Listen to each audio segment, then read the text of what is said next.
All right. New York Giants and the Las Vegas Raiders.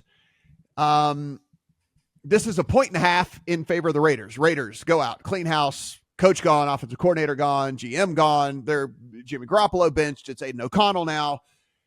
Giants get Daniel Jones back in this one. Do not have Darren Waller back in this one. Adam, if we look at this, there is a case to be made for the Giants, but I am scared to death to push the button for the Giants and put them into the account. So I don't know, man. It's like there are so many reasons to play the Giants in this game, and yet I can't do it. Why can't I do it? Because you watched the Giants blow a lead in spectacular fashion to the Jets at the end of the game last week, because you watched when the Giants had every advantage thrown their way in the game at Buffalo and found a way to lose that game, because their best offensive weapon is not going to play in this game because his hamstring, shocker, is injured. All of those things are reasons. I think you're probably also rightfully a little bit scared of the narrative around the Raiders here, and the idea that this team hated Josh McDaniels so much that they are going to come out here with their hair on fire and their everything swinging free this week and feel like they have been all things unburdened. on fire. Everything is on fire and is going to catch. They're going to go jump in the torch on the concourse and then come onto the field. I love it. Yes, the Al Davis flame is where all Giants will be sacrificed this week. Now, I mean, look, this game has been pushed down to 37 already. I'm going to tell you, I still think the under is bettable at 37 because of this. They can be as on fire as they want. And they were on fire defensively last week against the Detroit Lions, right? It's the only reason that game stayed at all close, given that they were almost tripled in yardage. That is what I would worry about here in terms of the Giants. They can't score. No matter what, they can't score. I don't care if it's Daniel Jones. I don't care if it's Tyrod Taylor. I don't care if it's Tommy DeVito, Danny DeVito, Bobby DeVito, Sid DeVito, anybody you want to throw out there. It doesn't matter. They had -9 passing yards last week. And that is one of the worst stats you'll ever see. But the counter on the Raiders is, no matter how on fire they are, Aiden O'Connell, Jimmy Garoppolo, Brian Hoyer, they have not topped 20 offensive points this season. And that's not just McDaniels, and that's not just Mick Lombardi. Because now, Bo Hardigree? Yes, in case you didn't know who's going to be calling plays for the Raiders this week. His name is Bo Hardigree, and you know who he came from? Adam Gase. So if you're looking for a major improvement in the Raiders offense, I wouldn't say you're necessarily going to get it this week just because you've got Aiden O'Connell in the game, because the one thing you can say about the Giants is that the defense has actually played pretty well over the last couple of weeks. Now, again, they traded Leonard Williams, as Matt pointed out earlier in the show. So if you want to tease the Giants in a game with a 37 total, then tease the Giants, because system-wise, it makes perfect sense. I don't think the Raiders are beating anybody at margin. The thing that holds me off doing it is that I'm not convinced the Giants score more than 7 points this week. I don't necessarily think that this Raiders defense got exposed last week against the Detroit Lions, because the Detroit Lions are an elite offense and they were able to, show up representatively for a team that gave up 500 yards.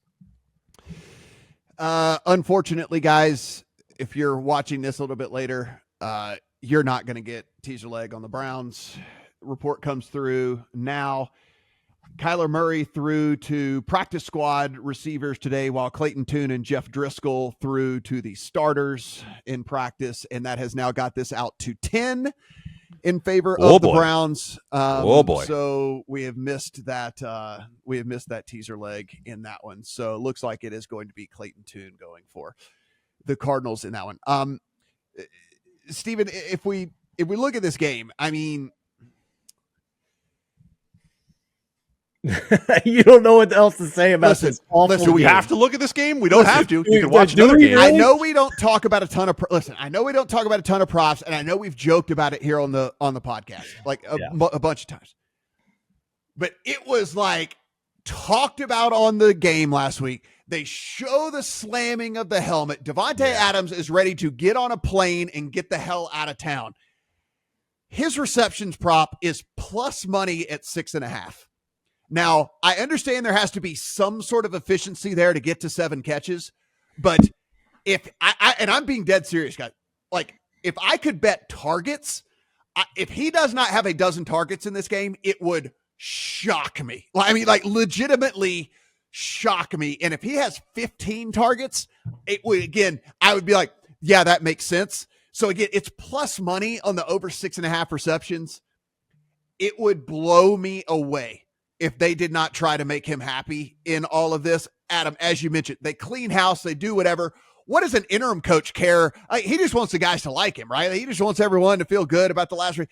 Let's feed our hoss. Like, let's just make sure that he's getting, super high percentage throws his way and stuff. So again, I know that's narrative street and I know whatever, but it would blow me away if he didn't get 12 targets this week. My light is turning off because even my light is tired about talking about this shitty game. So I like the Adams angle. We've actually talked about this a couple times this year, and it's made sense in the games where Jimmy G's not playing, right? So the other Aiden O'Connell game earlier this year, AOC fed him 13 targets in that game against the Chargers for 8 receptions. The other game where Hoyer started against the Bears, Adams got 12 targets. Jimmy G hits the bench. O'Connell's back in. I agree with you. I'd be shocked if he doesn't get double-digit targets here. And I've been kind of toying around just here and there on some ladders, some alternate props. I'm still going to say the same thing I said a few weeks ago when we talked about Adams props. I don't want to do alt yardages just because it's a crappy quarterback and I don't trust him to connect deep. But if the targets are going to be there, I'm feeling pretty safe about receptions. So that's where I'd be looking for some alternate receptions in this game. I bet Giants plus 3.5 very early before the Monday night game where they lost to the Lions. It's a great number, but I still don't feel good about it. And by the way, Adam, you forgot the best veto of all, and I got a DeVito baby, and I'm not sure. Okay. All right. Good enough. All right. You gotta be an older soul for that one. I still don't feel great about the plus 3.5, as good of a number it is. And I'm kind of debating just doing a little bit of a middle on Raiders money line here, to be honest with you, because I think Max Crosby might tear Daniel Jones' head off in this game. I just think there's a ton of carnage potentially here. I'm glad that we're on this game because guess what just came through? The official injury report. And Adam, I'm glad you're sitting down. Andrew Thomas is actually listed as questionable. And was Will told he help? And was said he feels good. Oh, wow. So what do you think about that? I think that Max Crosby often lines up on the other side of the line. And I think that's not necessarily something that I would worry about, if I were a Raiders fan, because Max Crosby, often lines up over the right tackle. The Evan Neal questionable, Andrew Thomas questionable, Daniel Jones and Saquon Barkley not even on the injury report. Yeah, Evan Neal is questionable when he gets off the bus, okay? He's questionable whether he wears a uniform or not. Would you try, if you were me and you had Giants plus 3.5, would you try and middle this and just take some leave it. Raiders where they're at? I think leave it. No, I would not. That's if we're going to talk about, all right, let's go back to the very beginning of this process, the podcast, and talk about process.